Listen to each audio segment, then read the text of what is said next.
the one region produce contract coming together, I personally see that this is a plan of the RSS and the BJP, because why? They know that many of the people, the tribal people in Northeast, many of them, they don't like BJP.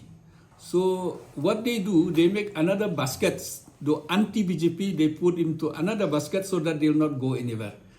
Why I'm saying so, I met a few of the leaders of the RSS and the BJP in the airport.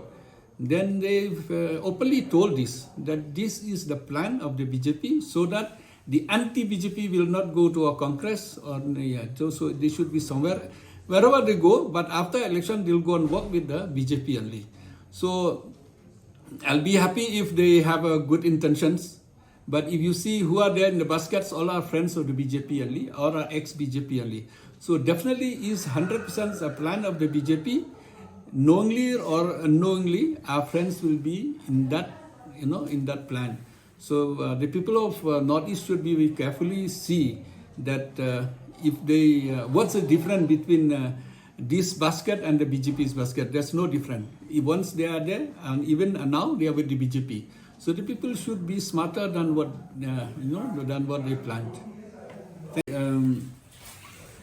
The most difficult of the NPP is if you look into the finance of the NPP, I can give you the loan which they are taking as on today. The loan which they are taking is almost 37% of the GDP, of the GSDGP. 37% of GSDP, the highest in the country. The national average is almost 28%. So Meghalaya is almost 40%, say roughly by the end, I think they are taking more and more loan. 40% of the GSDP is on loan. How can you survive on loan?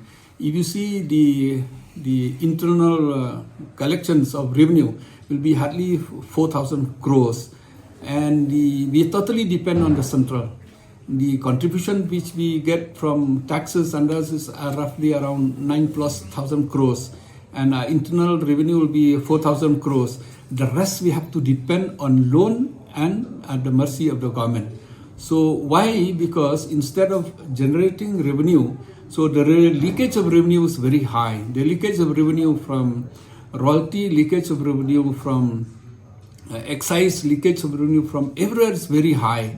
That's why we cannot generate. They are bound to take loan. When you take loan, especially you take from World Bank or you take from Asian Development Bank, wherever you take in dollars. Today it is 86 rupees per dollar. And then after 10 years, it will become more than 100 rupees per dollar. So you have to pay. So all this is a problem for the people of Meghalaya. As on today, you see the per capita loan which people are bearing is almost 76,000 of the loan to every citizens of Meghalaya, or they have a loan of 76,000, and every citizens of Meghalaya from the central, they have almost more than 1 lakh on loan. So how can you survive on loan? So the government biggest failure is that where they take the loan, where they send the money. Why the people have become poorer and poorer? The money which they take on loan, they send mainly in roads. And who are the contractors? Only the people who are in the government, and mainly the ministers themselves are the contractors. So there's no distribution of money to the public. That's why public become very poor.